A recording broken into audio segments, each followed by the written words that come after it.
Espace TV, le 22h.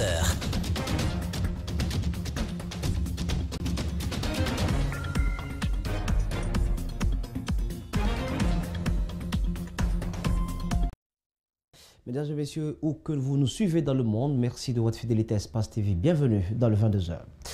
Une nouvelle victime par balle a été enregistrée ce mardi à Conakry à l'occasion de l'acte 3 de l'appel à la résistance active et permanente du FNDC. Il s'agit d'un jeune forgeron de 20 ans qui a été tué à Koza. Les forces de sécurité sont une nouvelle fois pointées du doigt. Et puis le maire de la commune rurale de Boulewel dans Mamou est détenu depuis hier, lundi, à la prison civile. Il est accusé d'avoir incité des jeunes à commettre des actes de violence dans cette localité située à une trentaine de kilomètres de Mamou Centre. Vous suivrez le témoignage de sa fille dans ce journal. Au Mali, le capitaine Amadou Aya Sanogo est libre depuis ce mardi après 7 ans passés en détention. La justice a décidé de le mettre en liberté provisoire avec quelques-uns de ses co-détenus.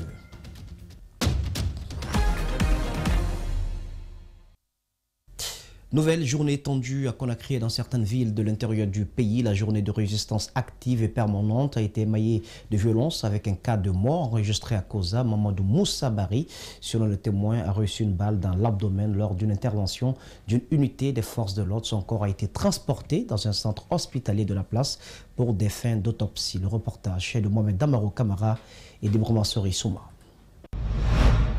C'était aux environs de 3 h du matin. Mamadou Moussa Bari regagnait son domicile après une journée de dur labeur dans sa fonderie. Le jeune forgeron aurait été tué par des agents de service de sécurité qui tentaient de disperser un attroupement. Il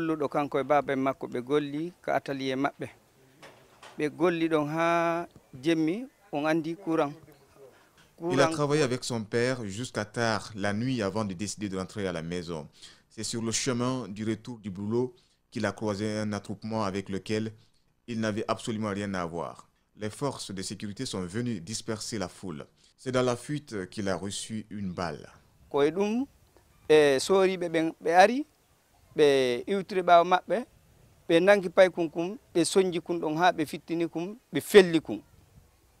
Mamadou Moussa Bari a été froidement assassiné. Comme si la balle reçue en plein ventre ne suffisait pas, ses assaillants l'auraient poursuivi jusque dans une concession voisine pour l'achever à coups de matraque. Dans la famille, la consternation est palpable. Les citoyens, eux aussi, ne cachent pas leur colère. C'est lui qui tenait cet atelier, un jeune dévoué au travail et très respectueux des parents. Et nous, les voisins, nous sommes profondément attristés par son meurtre. Ça fait mal. Le gouvernement n'est qu'à passer, cet gouvernement aussi, ça va passer. On n'avait que des pouvoirs de secourir, on n'avait que pouvoir lancer à compter. Tout ça là, c'est devenu, c'était avant. C'est eux qui sont là aujourd'hui. Et aussi ne qu'à pas penser, ça aussi ça va passer. Leurs enfants sont là, leurs fils sont là, leurs camarades sont là. Ils n'ont qu'à penser, c'est eux qui doivent nous protéger. L'assassinat du jeune forgeron intervient au petit matin d'une journée de manifestation anti-nouvelle constitution et 3e mandat du président Condé. Il vient s'ajouter à la longue liste de meurtres jamais élucidés et dont les auteurs n'ont nullement été inquiétés. Conséquence de cet appel, la circulation routière et le commerce sont restés quasiment paralysés sur l'autoroute. Le FNDC manifeste depuis plusieurs mois pour protester contre un projet de nouvelle constitution en Guinée. Suivez le constat de cette journée avec Mohamed Valektoré et La Jalouba. L'ambiance de ce mardi sur la route Le Prince est morose. De la T5 jusqu'au carrefour Bambeto-Amdalaï, les grands magasins et boutiques sont restés fermés. La circulation quasi inexistante, le commerce et le transport sont restés perturbés. Les citoyens rencontrés s'inquiètent pour cette autre journée qui vient ralentir toute leur activité. Aujourd'hui, nous avons des problèmes. Franchement, avec ces manifestations perpétuelles, ça ne permet pas de faire réellement notre travail. Nous avons peur de la sécurité des enfants, même nous aussi, étant des majeurs, mais ici, des fois, il peut y avoir des bavures. La route Le Prince, habituée à une intense circulation avec de fréquents embouteillages, reste déserte.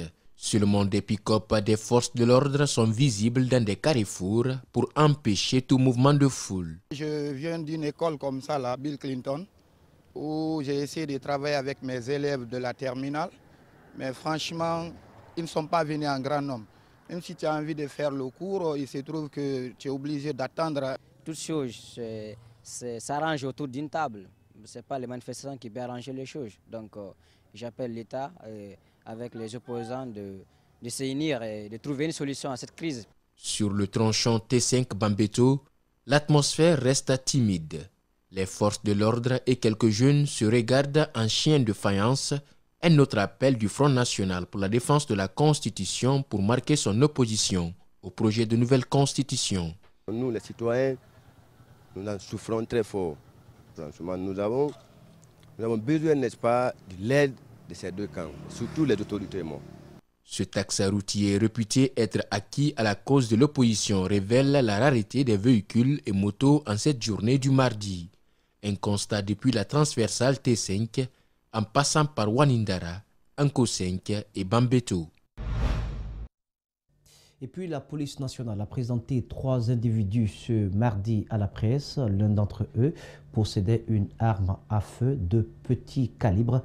Vous en saurez davantage demain dans nos prochaines éditions d'information. L'acte 3 de résistance active du FNDC s'est transformé en ville morte ce mardi de la préfecture de Mamou. L'honorable Jessira Traoré, députée uninominale de la préfecture, s'est réjouie de cette paralysie des activités. Elle a aussi salué le communiqué des religieux demandant au président Alpha Condé de reporter la date des législatives. Jessira Traoré est au micro de Alpha Mamoudou Bari. Le constat depuis le matin, comme moi, vous avez vu, les boutiques, banques, les magasins, tout a été fermé par la population. La population est déterminée à continuer la lutte jusqu'à ce que le président de la République, professeur Alpha Condé, renonce à son projet de nouvelle constitution, référendum et 3e mandat. À 85 ans, il doit se reposer maintenant. C'est ce que tout le monde demande. Vous avez vu, la ville est paralysée. La ville est paralysée, militarisée. Il y a combien? Plus de 15 pick-up remplis. Les religieux, bien que c'est venu tardivement, parce que la lutte là, ça ne date pas d'aujourd'hui, nous sommes vraiment ravis et contents. Toute la Guinée est contente pour ça. Je sais qu'il va le suivre. C'est un Guinéen, il est président de la République, il représente le pays et à l'interne et à l'externe. Il doit accepter pour la paix, pour la stabilité, pour l'intérêt de tous les Guinéens, il doit accepter ça. S'il n'accepte pas pour les religieux, il va accepter pour qui? Restons dans la zone pour parler du maire de la commune rurale de Boliwel qui est détenu depuis hier lundi à la prison civile de Mamou. Il est accusé d'avoir incité des jeunes à commettre des actes de violence dans cette localité située à une trentaine de kilomètres de Mamou Centre. La fille du mis en cause accuse le sous-préfet de Boliwel d'être derrière cet acte et clame l'innocence de son père. Le point, c'est avec notre correspondant régional Alpha Mamadou Bari. Abdoulaye Bounaya Bari, maire de la commune rurale de Boliwel, a été incarcéré dans l'après-midi du lundi 27 janvier. Il est pris pour principal commanditaire des violences survenues la semaine dernière dans cette localité relevant de la préfecture de Mamou. Depuis le vendredi, on avait un mariage en famille ici. Vers les 12 h, il a été au lieu de la prière. Dès qu'il a quitté là-bas, il est revenu à la maison. Quelque chose d'autre dit il y a 20 minutes à 30 minutes, je ne l'ai plus revu. J'ai demandé où est mon papa. Ma maman m'a demandé, elle ne sait pas où il est. Quelques minutes après, on l'a appelé, il nous a dit qu'il était en justice. On dit pourquoi, il dit qu'il y a un petit problème là-bas. Mais de ne pas nous inquiéter, ça va se régler depuis ce vendredi. On a dit d'accord, maintenant la nuit, il nous a appelé, on l'a demandé, c'est comment pour votre problème? Il nous a dit que bon, c'est ici aujourd'hui, je vais passer la nuit ici. J'ai dit d'accord. Maintenant, le lendemain, on l'a délaissé. Il est revenu à la maison. On a fait ici samedi, dimanche. Maintenant, hier, lundi, il a été aussi. En plus, on l'a arrêté. Il se dit dans la préfecture que c'est le sous-préfet de Boliwel qui aurait dénoncé le maire aux autorités. C'est ce qu'on a dit, mais je peux l'affirmer que c'est archi faux. Mon papa ne l'a pas fait. J'ai confiance en lui, il est innocent. Les gens de Boliwel là-bas, bon, les gens ne l'aiment pas quand même. Contacté pour nos soins, Sidiki Kamara, procureur de la République près le tribunal de première instance de Mamou, n'a rien voulu nous dire pour l'instant. Le maire de la commune urbaine de Mamou, Amadou Tidjane Diallo, et la députée uninominale de Mamou, qui est actuellement en séjour dans la ville Carrefour, n'ont eux aussi pas voulu commenter l'affaire. Mais des démarches sont en train d'être menées actuellement au TPI de Mamou pour tenter d'obtenir la libération d'Abdoulaye Bounayabari, maire de Boulivelle. Pendant ce temps, à Conakry, le RPG Arc-en-Ciel condamne les actes de vandalisme dans les préfectures de la Moyenne-Guinée. Le parti au pouvoir note lors des précédentes manifestations des mouvements dirigés contre les représentants de l'État, les édifices publics et son fédéral à l'Abbé. Dans une déclaration rendue publique ce mardi, la direction nationale du parti invite l'État à renforcer la sécurité dans ces zones qui enregistrent des violences ces derniers temps et ses militants à ne pas céder à la provocation. La direction nationale du RPG Arc-en-Ciel relève avec regret que ces actes sont commis en violation de toutes les lois en vigueur en République de Guinée et au mépris des règles et usages assurant la quiétude des paisibles populations dans les localités concernées. Le RPG Arc-en-Ciel condamne avec vigueur ces actes barbares perpétrés au mépris des lois et des principes de démocratie et de l'état de droit. Nous invitons l'État à mener des investigations pour démasquer et identifier les responsables de ces actes ignobles, leurs commanditaires ainsi que leurs complices, afin de leur appliquer la loi dans toute sa rigueur.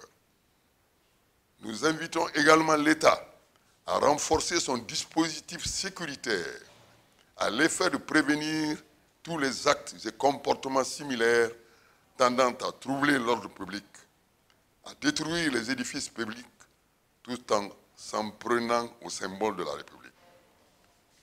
Nous prenons l'opinion nationale et internationale à témoin sur les agissements antidémocratiques de l'opposition radicale et extrémiste, sous camouflant derrière un certain Front national pour la défense de la Constitution, FNDC.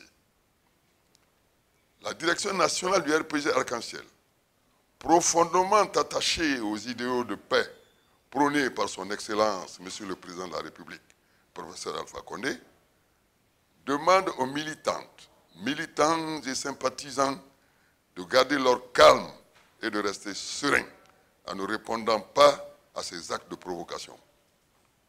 La direction nationale du RPG Arc-en-Ciel exhorte tous les militants à la retenue et surtout de ne pas se laisser distraire par ces agissements contraires à l'esprit républicain.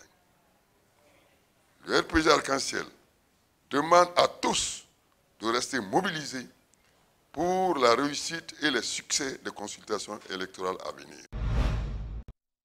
Déclaration de la direction nationale du RPG Arc-en-Ciel lue par Tidiane Traoré. Et puis en bref, la Cour constitutionnelle a rejeté la requête de l'opposition pour défaut de qualité du requérant. Les 7 conseillers qui ont siégé à l'audience du 27 janvier 2020 soutiennent qu'il y a eu violation des règles de saisine de la Cour constitutionnelle par l'avocat en question, conformément aux dispositions de l'article 44 alinéa 5 de la loi organique de la Cour qui dispose que les requêtes déposées devant la Cour doivent avoir pour auteur les requérants eux-mêmes.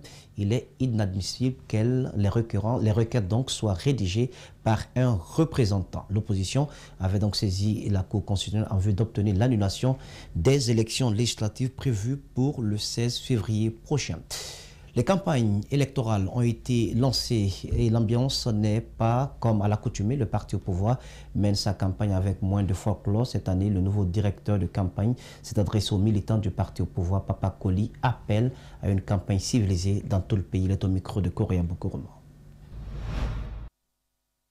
Notre grand ensemble, je veux nommer le RPG Arc-en-Ciel, voit en ces élections législatives une opportunité pour le renouvellement de la classe politique et ainsi garantir aux jeunes et aux femmes qui représentent près de 60% des candidats sur nos listes à s'épanouir, conformément à la vision du chef de l'État, le professeur Alpha Condé, qui a dédié ses 2 mandats à ces couches. Chers compatriotes, fidèles à sa vocation de parti national, nos listes de candidatures tiennent compte aussi de la diversité qui est celle d'une mouvance présidentielle plurielle et inclusive.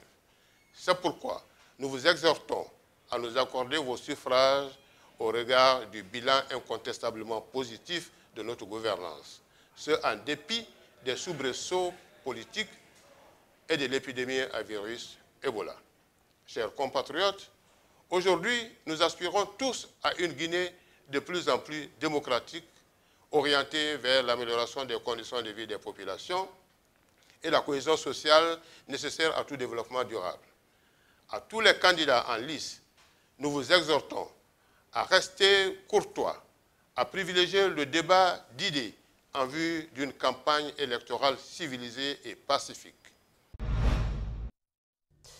Le gouvernement et l'intersyndicale de l'éducation sont en négociation depuis hier lundi à la fonction publique. Officiellement, les négociations portent sur le point 2 de l'accord signé le 10 janvier 2019. En face du gouvernement se trouve le syndicat national de l'éducation, celui de l'enseignement supérieur, la fédération syndicale professionnelle de l'éducation et les SLEG 1 et 2, selon les propres termes des syndicalistes sur place. À la sortie de la salle, les deux camps affirment que les négociations vont bon train. Le reportage est de Mamadou Bouléré Diallo d'Elhadj Aliouba. Au départ, la rencontre ne portait que sur la présentation des résultats du recensement des enseignants selon nos informations. Dans la salle, il s'est passé ça.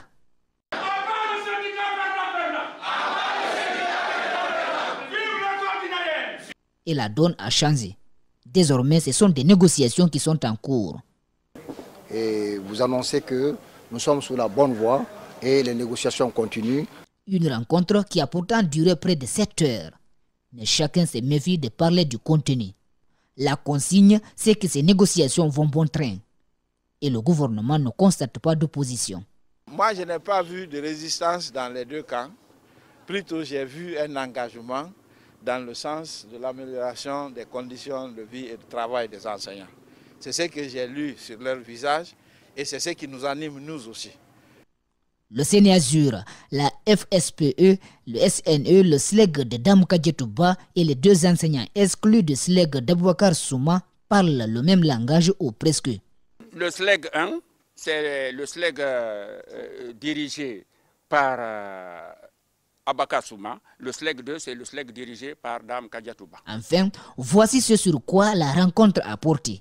À savoir la révalorisation des primes et le deuxième point, le reversement des montants issus du recensement des enseignants fictifs, reverser ces montants-là au compte des enseignants en activité. Voilà les deux points sur lesquels on a discuté.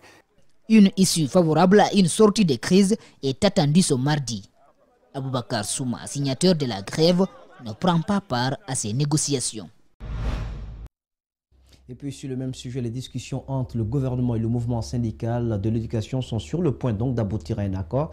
La surprise générale, Omar Tounkara, secrétaire général adjoint, et Mohamed Bangoura, porte-parole exclu du SLEG, sont autour de la table, comme vous avez pu le constater, disent y représenter le SLEG d'Aboubacar Souma, une situation que fustige le camp de Souma. Amara Mansa Doumbouya dénonce. Ces images n'ont pu retenir le calme et la sérénité du camp d'Aboubacar Souma, du syndicat libre des enseignants et chercheurs de Guinée. Oumar Tounkara et Mohamed Bangoura Romero en négociation avec le gouvernement pour revaloriser les salaires des enseignants. Cela est mal vu par Amara Mansa Doumbouya qui considère ses camarades comme des déserteurs. Qui est-ce qui a porté la voix des enseignants auprès de ses gouvernants? Qui est-ce qui a porté les conditions, qui est-ce qui a décrit les conditions de vie misérables des enseignants guinéens auprès de ces autorités? Moi, je crois que il ne faudrait pas qu'on essaie de diaboliser le journal patriote incorruptible Aboubacar Souma. Il parle ce qui est syndical. Il dit, donnez-nous 8 millions négociables. Jusque-là, le secrétaire général du SLEG demande 8 millions de francs guinéens comme salaire négociable.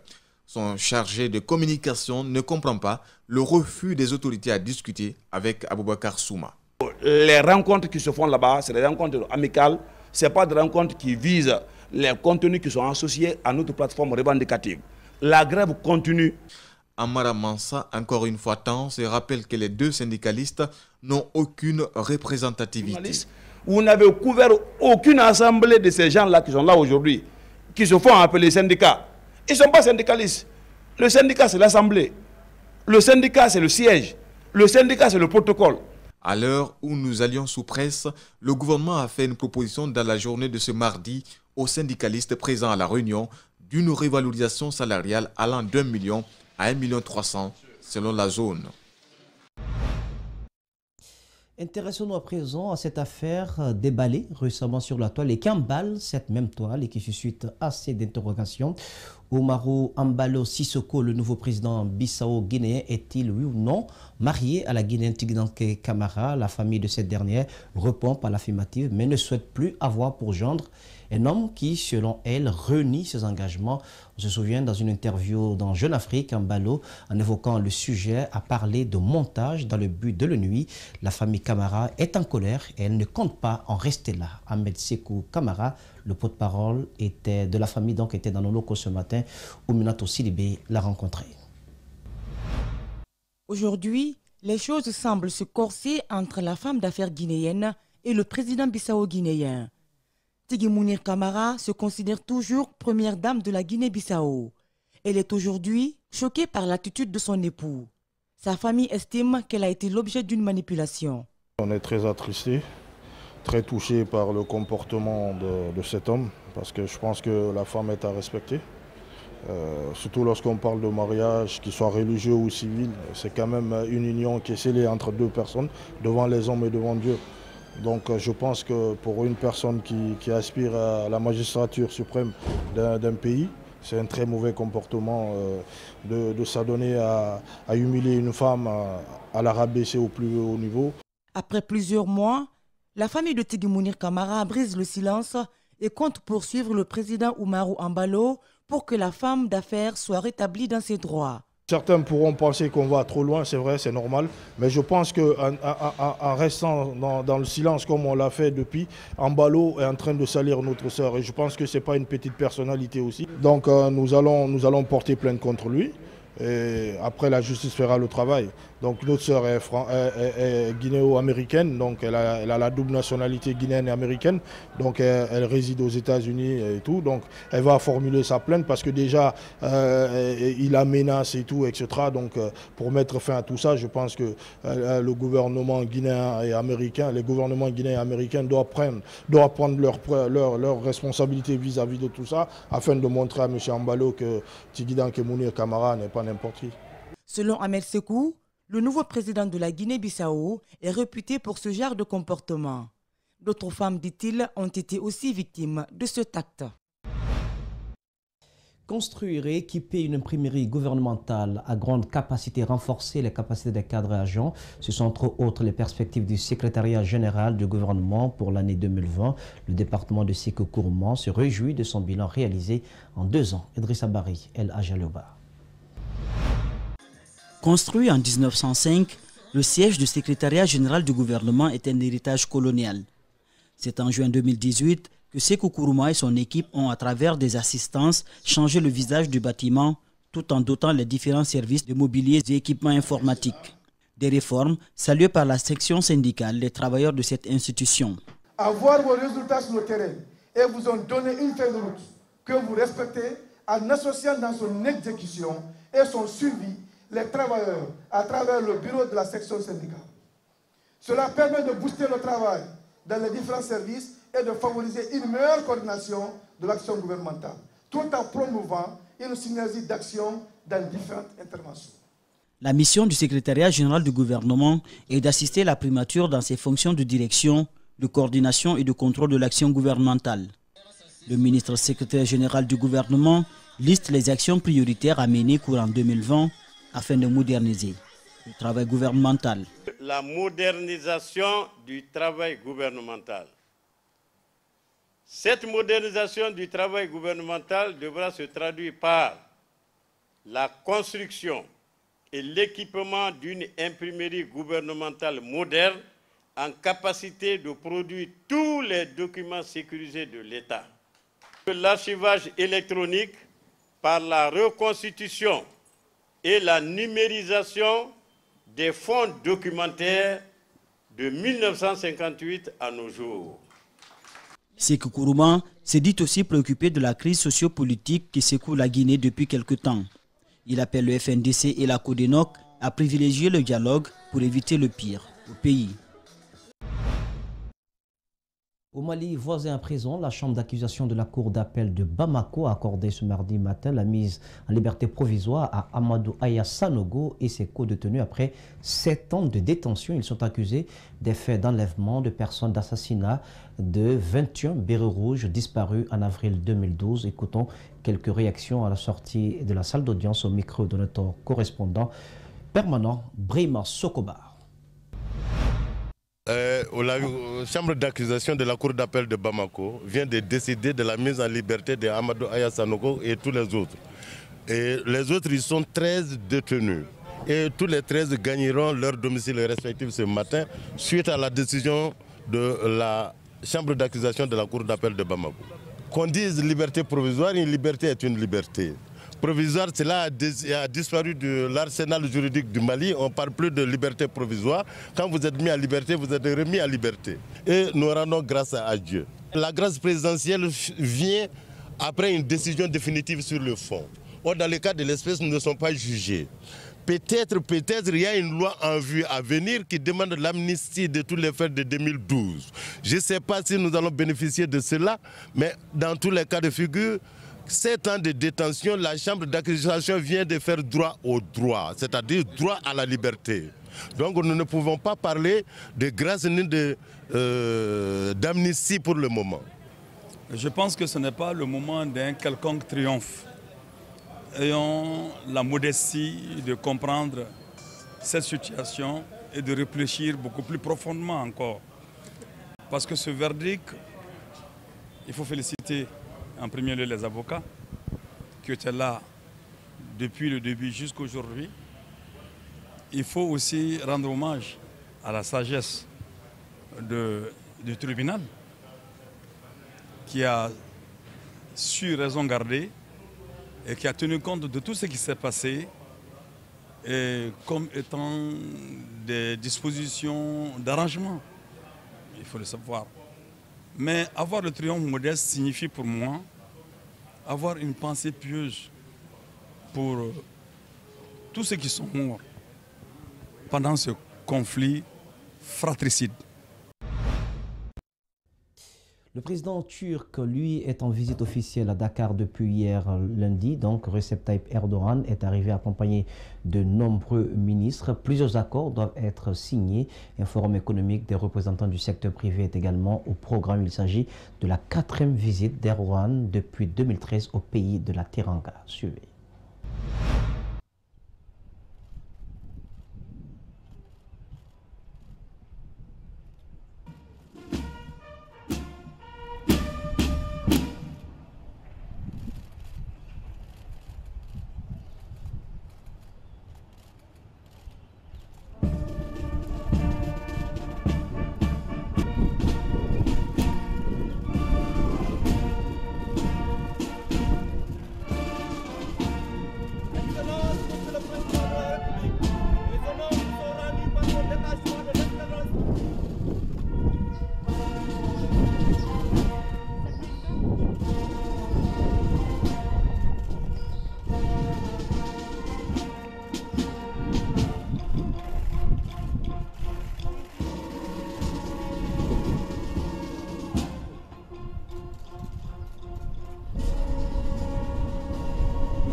Voilà, mesdames et messieurs, ainsi donc s'achève cette édition d'information. Merci de votre attention.